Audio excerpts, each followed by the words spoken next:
not gonna lie, there's a lot to talk about in this video. Are my headphones working? I like to listen to music while I do these videos. I'm weird, I know. What's up, guys? How's it going? Now, let's get right down to it. We're gonna get into these updates. Now, I've been getting a lot of feedback from you guys on my YouTube. I've been putting polls and everything, whether you guys think that, you know, that the actual updates were worth it, whether you thought they were meh, or whether you actually disliked them. So far, 60% of you loved it, 35% of you were meh, and 5% hate it. Let's see if we can find out why.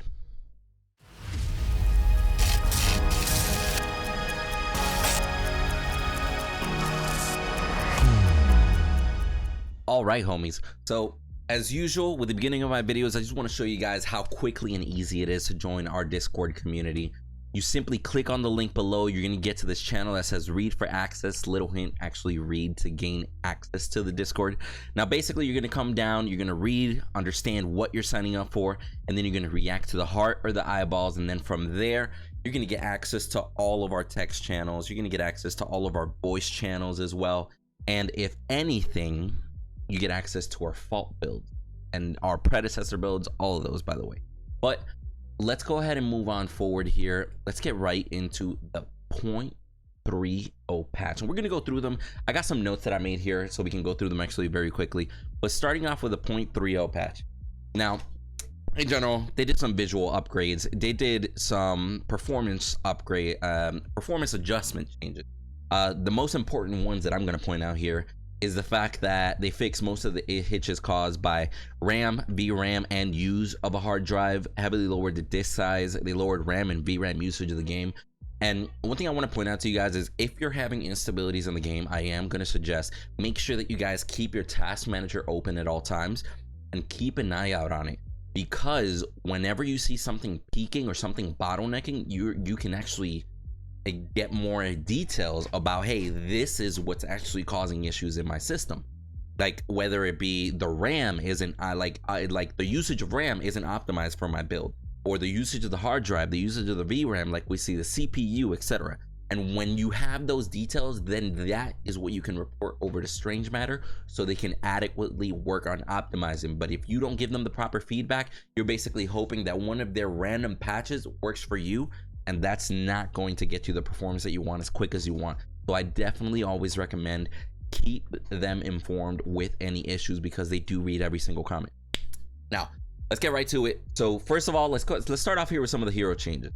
Now, if anything, actually, these aren't really hero changes. Let me rephrase that. These are more like hero fixes. Like they fixed a couple bugs that were going on here. You know, like Greystone, his passive was blocking more, etc. Like all these fixes, really nice, but it's anything that is an actual change for the game. It's just more fixing it so it actually works. Like for example, like you see here, Steel's shield was blocking ally auto attacks after one of their hot fixes. That's fixed now. Let's get to the stuff that actually matters for, especially here in this channel, since we're more of a build oriented channel.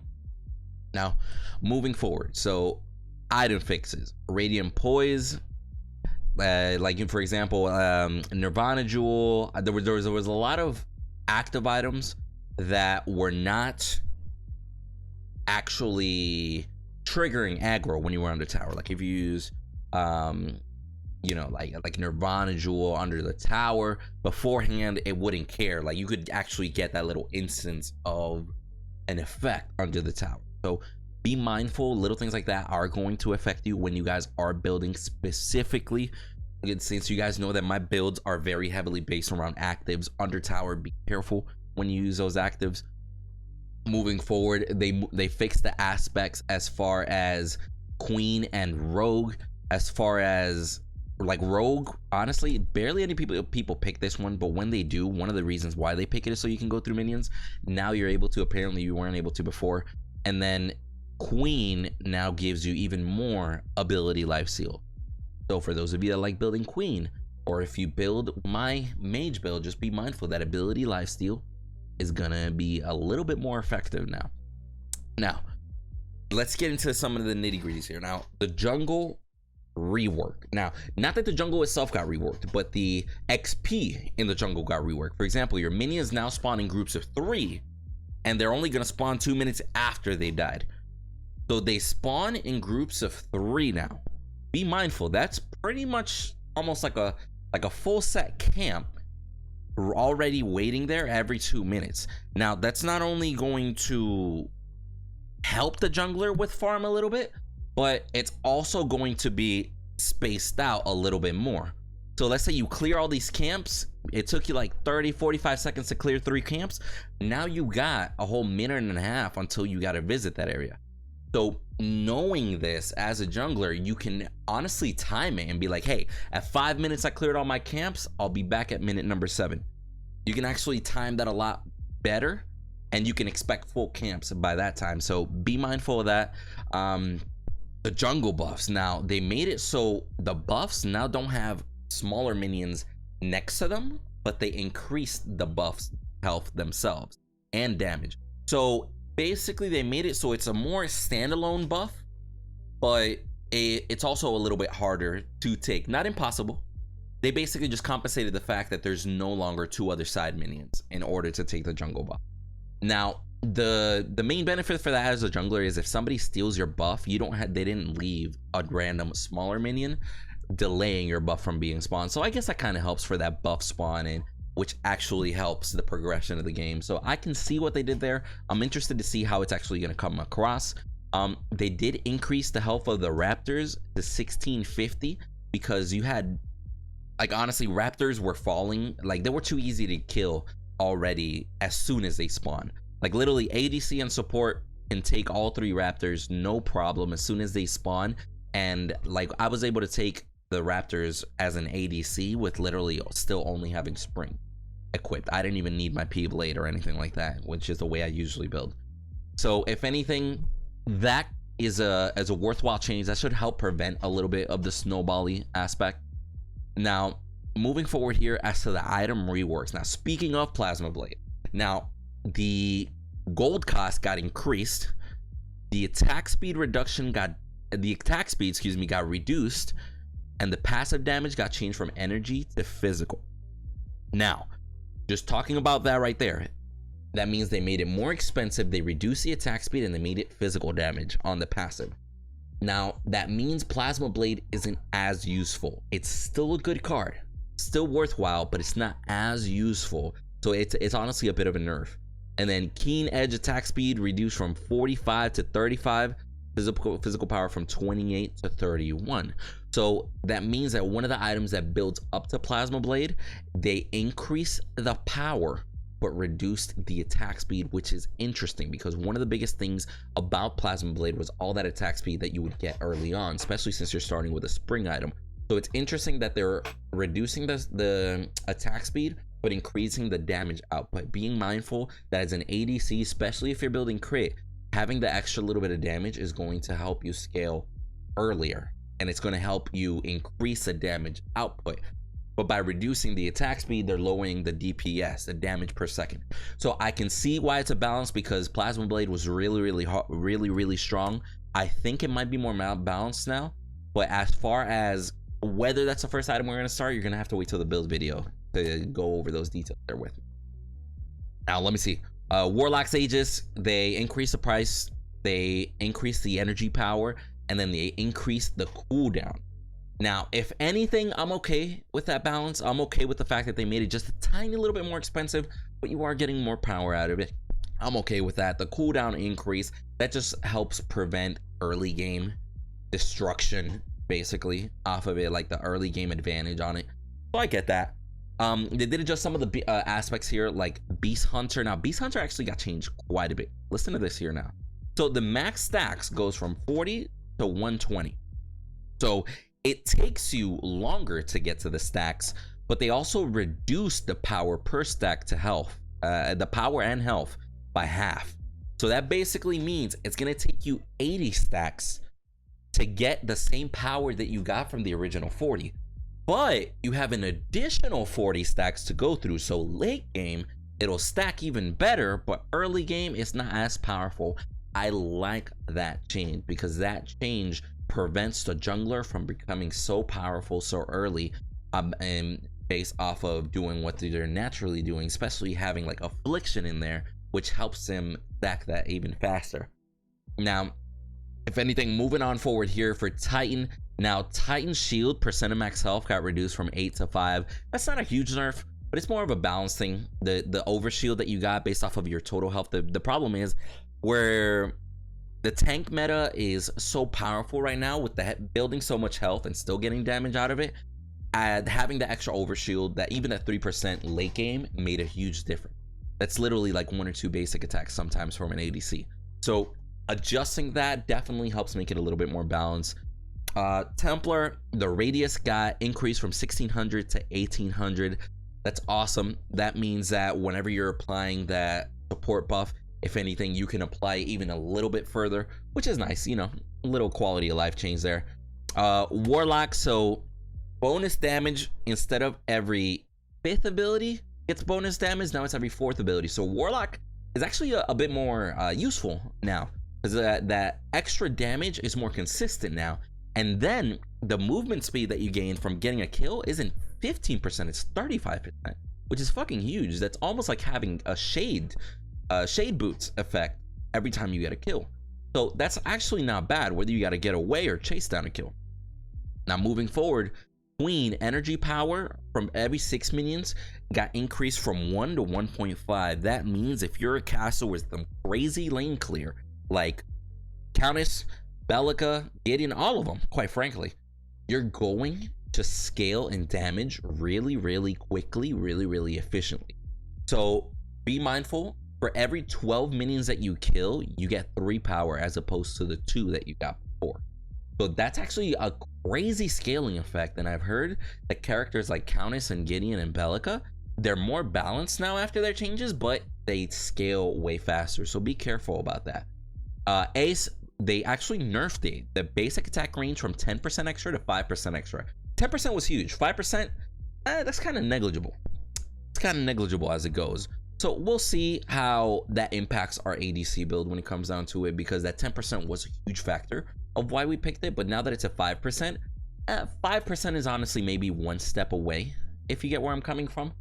Like literally a minion between you guys. So it really, it might affect our build. We'll see how that goes when we go down the road. But so the hero adjustments now, Boris got nerfed. Now his base movement speed got reduced, which prevents him from being able to rotate, clear camps, and gank as fast. His Q, so his Q, the movement speed got nerfed, and then the attack speed got nerfed on early game. Now late game, still not bad. His movement speed definitely got a, what's it called, a nerf late game. So he basically, his movement speed got a heavy nerf, and then his attack speed got a nerf early game.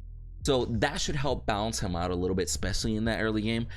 And then his E, his unstoppable, they nerfed his duration, which quite frankly, almost nerfing it by a full second at the max upgrade is a huge fucking nerf. That means that he's still going to be viable whenever he pops it, but he's not going to be as much as a presence during that time. Now, Bellica got a nerf. Her power scaling got reduced. Her stun duration got reduced. Now that's a huge one.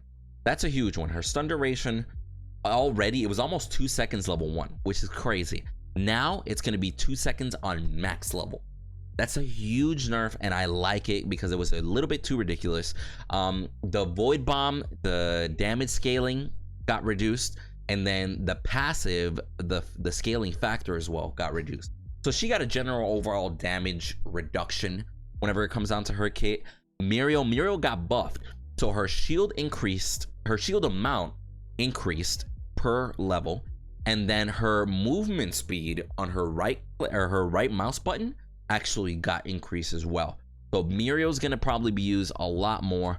Narbash got a nerf. His mana regen per 100 points of missing mana got reduced from 0.5 to 0.4.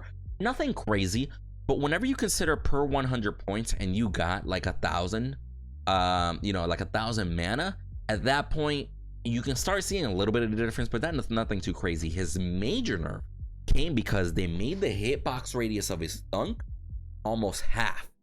That means his thunks are harder to hit, they're harder to aim, and especially when you got all this movement, all this like you know, they got boots on and you got the minions running and everything, they're moving. it's definitely going to be harder to play Narbash. Now that I'm assuming that is going to affect not only his win ratio, but his pick chance, especially with characters like Muriel getting a buff. Now, Sevarog got a nerf. Now, his cooldowns across the board are basically getting affected. I'll explain. Now, his cooldown on his ult got increased. On his passive, healths per stack, they got lowered. So basically, he gains less health per stack, which in a way, kind of like it sucks that the health per stack got reduced, but they gained the overall health per tier. So whenever your shoulder blades grow, you just got a boost off of that. So they made it so the individual stacks themselves don't do much, but when you reach that tier to the next tier, it's substantial. So it's going to reward gaining multiple stacks as opposed to rewarding gaining individual stacks. His subjugate, now the slow duration, they also reduced it from 2.5 seconds to 1.5. That's not bad. I mean, it's going to be impactful a full second, but as strong as Sevarog is, I don't think that's too much of a nerf when it comes to his kit. And then for Steel's Shield Bash, now they increased the cooldown on his Shield Bash and his Shield Charge. So they increased the cooldown on 2 of his abilities, therefore also nerfing Steel quite heavily as far as it comes to that. Now, if anything, guys, we're going to go straight into 0.31. I'm going to try and keep it as quick as possible. I do understand this is probably going to be like a 20-something minute video, so bear with me here. Now, moving forward, item fixes. They fixed a whole bunch of items that should have been working the way that they weren't. They fixed a whole bunch of hero things that like bugs and stuff like that that should have been working the way it was. That's more along the line of, hey, this is as it should be now. Moving forward, what we care about here the most, item changes. Boots of the Hunt. Boots of the Hunt got attack speed increase from 15% to 25%, so be mindful. Specifically with our ADC build, if your Plasma Blade is giving you less attack speed now Boots of the Hunts give you more base attack speed, and not including the fact that you get attack speed from them in per favor.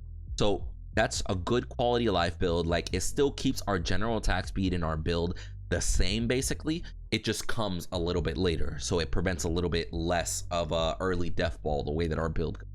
So I can see why that's happening. Now, Vorsteel got adjusted. Now the lifesteal got increased from 10 to 15%, which is nice. In our build, we do build Vorsteel as a 4th item in our base, in our overall safe build is what we call it. But the passive, the overshield, got reduced from 20 times level to 16 times level. So the overshield got reduced. That's fine. I get that quality of life change, but you are getting more lifesteal per hit, and I personally do like that. I like the fact that now the base stats of the 2 lifesteal items for ADCs are different. One of them is it gives you less percentage of lifesteal. One of them gives you more, but the benefit at the ends are different as well. Now, K Castle, the dash, like K Castle got a huge active buff. The dash got doubled, so you can dash twice as far away. That's huge. It was already really, really strong. And then the heal radius per hero increased. So the way it works is more heroes around you, the more you heal. But now the radius is bigger, so now you can possibly get somebody that was more towards the outskirts of that engagement and still counts as a heal for you. AI munition. Now, AI munition, it's an adjustment. Now, they increase the cost because they want to try and deter from people to build grit too early and from people to get that huge power spike too early, but they also increase the power that you get off of it. So it costs a little bit more, but it also does more damage. So that fits very well along the lines of our safe build, because we build AI munition as our last item, so it'll give us more damage, but it costs a little bit more, but that's fine because for our safe build, that's a little bit more on the late game, guys. Now, adrenaline boost, which was the other side of the crit build. If you guys have looked at our crit build, it's basically based off of AI munition and adrenaline boost. You now get 30 movement speed off of building adrenaline boost, and that's fucking huge.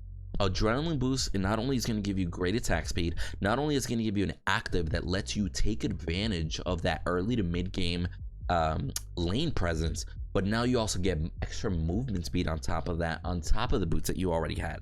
That is going to be huge. Adrenaline boost just now became a lot more effective in that mid lane aspect. More around item number 3 is what I would suggest. And if you guys look at my crit build, on my 100% crit build, you're gonna see that adrenaline boost is our 3rd item that we build for a reason. Now, moving forward here, Inertia Wraps, now they balance it. So instead of crazy physical armor, you now get less than half of the physical armor, but you also get 8 energy armor. So now it's more balanced. Now, as a solo laner or as a jungler, building Inertia Wraps is really, really good because it counters for both. Titan's Maul, which is basically you use it to get to Fist of Titan. They basically nerfed it, so it adjusted a little bit. So they increased the power from it. They reduced the health because a lot of these items are giving you way too much health, and they removed the health regen. Now you guys are gonna see, as far as items go, in 0.31 patch, they either remove, adjust the health regen and mana regen of almost every item, because health regen and mana regen were way too strong. And then on top of that, they start differentiating whether like items that build both physical and energy, which were really, really strong, to now items build physical or energy. So now it's more of choosing your progression, choosing your build path, and it makes it way more impactful. So for example, Fist of the Titan, the cost got increased, so but the power increased as well, and then the health got decreased. So you're getting less health. Like, you're gonna see health go down across the board for all these items. So aspects like Titan are less impactful, but you're getting more for the damage from the item itself, like more of a damage spike from the item itself, and they're adjusting the cost as well, because the tank items were causing a bit of a meta shift as far as you build tanky and still do crazy damage. So I like the adjustment that they're doing here. Let me see, Light Harvester, which builds into another item as well. Health regen reduced from 2.5 to 5. Remove the energy armor aspect. Like we said, you're gonna see that a lot. Like, look, photosynthetic symbiote, you remove the physical armor off of it, so now you only get energy armor. And then they reduce the health regen from 3 to 0.6. Huge health regen nerfs on these items. Mana Lens, increase in power, increase in cooldown, but decrease in mana. So the aspects that give you more damage per mana, for example, or more mana regen per mana, those are less viable. Like, not less viable, but they affect you less, but you get more off of the item. 20% cooldown reduction is huge on it. And then it's the fact that you're getting more damage off of it. So in my specific support build that I like to run, I always put Mana Lens on Narbash first. Now, it's not recommended for everybody. I do have a safe, tankier build that you build on the support characters that's focuses more on utility. I say fucking YOLO. I use that cooldown reduction like crazy, and I bully the shit out of the people that are in the lane that I'm laning against. So that 20% going to 20% is huge as a first item, and it's still the same cost. Now, Nirvana Jewel did get the cost increased, the power got increased, they added cooldown reduction, but they removed the mana that you gain from it. So again, reducing the scaling of those aspects, but they're giving you more in the item itself, which actually, the fact that they're adding 10% to Nirvana Jewel in cooldown is huge, especially when you guys focus on those casters. Now, Plasma Shield, which builds into U-Mantle, they increase the health. Interestingly enough, this is one of the few health increases that you see on an item. And then they increase the energy armor, but then they remove the physical armor, because in U-Mantle, they're removing physical armor in general. It doesn't build both now, it only gives you energy armor. Now, they did increase the energy armor. They reduced the max health that you get off of U-Mantle. And then they increase the cooldown of the active, the cleanse. That is crazy. Like increasing it by another 30 seconds, that affects your active on cleanse quite a bit. That's going to affect your engagements. But the fact that they gave you more energy armor from it, and the fact that they're taking health away, and they're making it 3,000 cheaper, it's not a horrible balance. It's a pretty huge nerf whenever it comes down to how much tank this item gave you, because it gave you both energy and physical before, but it's a better balance in my opinion. And again, it helps affect the build progression, so it's not just a safer route, because Unyielding Mantle was a safe route to build because it gave you a little bit of everything. Now it's more adjusted, so to speak. Now, Restricting Plate, which builds into Argia's Cataphract. Now, they reduced the cooldown from 15 to 10, and then they increased the armor. So that was an adjustment there. But now when you finish Aegis Cataphract, they increased the cost from 250 to 2200. which is quite a substantial difference there. Now, Baleful Armor, the cost got decreased from 3,000 to 2,800, which is interesting because Baleful Armor is one of the strongest items in the game, in my opinion, and a lot of people build it first. So now you're going to be able to build it even faster, but they reduce the health on it, so the actual aspect scaling gets reduced, and then they reduce the physical armor off of it. So you still get the damage off of it, but it's not as tanky. I see what they did. It's a lot more viable early game, but it won't be as strong tanky wise early game, but you will get the extra damage output off of it. Now, there was a huge nerf for a lot of the support item guys. Now, for example, substitution. Look, armor reduced, energy armor reduced, physical armor reduced, robe of miracles, total health reduced, health regen reduced from 5 to 1, energy armor reduced, time bender, which is like on your way up to essence of time, mana regen from 2 to 0.4, health regen from 5 to 1, essence of time 2 to 0.4, mana regen reduction, health regen 5 to 1, physical armor reduced, energy armor reduced, energy channel. Like, almost every single support item got their health regen and their mana regen reduced. Now, they're making it so it's honestly going to take a lot more skill to be a useful support, because you're going to run out of mana a lot quicker. And as far as it comes down to it, you're also going to be less tankier, which is crazy. Like, I get why they did it, because people like in solo lane, jungle, like you could take advantage of these early game support items because they were cheaper and you could help win a lane a lot easier. But now the fact that they're worse puts the support in a worse position, because it's already pretty hard to gain economy as a support. So now not only your economy is behind, but your items aren't as impactful. So it's actually going to be a little bit harder to be a more effective support, or as a presence as a support. You're going to have to be a lot smarter about your engagements and such. Telepath trinket, mana and health regen reduction, celestial gaze, blessing of the divine, mana and health regen reduction. Mech core, they increased the cost by 100. They increased the power, and then the mana reduced to almost half. That's fucking huge. Mana limiter, they increased the power, but then they reduced the health and the mana. Like, all these items where it's like, yo, I didn't really care about the power as a support. I care about the health and the mana that I got off of it. And now you don't get that. So it's a rough life as a support out there right now. Mana muzzle, regen reduced from 2 to 0.4. Archaic summon, Siren's Call, Purity of the Ancients. Again, all the regen from 2 to 0.4. Huge nerf. That's literally almost a quarter, guys. Like, this is fucking ridiculous. That's actually less than a quarter of what it was. Gate score, now this is a huge one. Gate score got reduced from 400 to 300. That's good.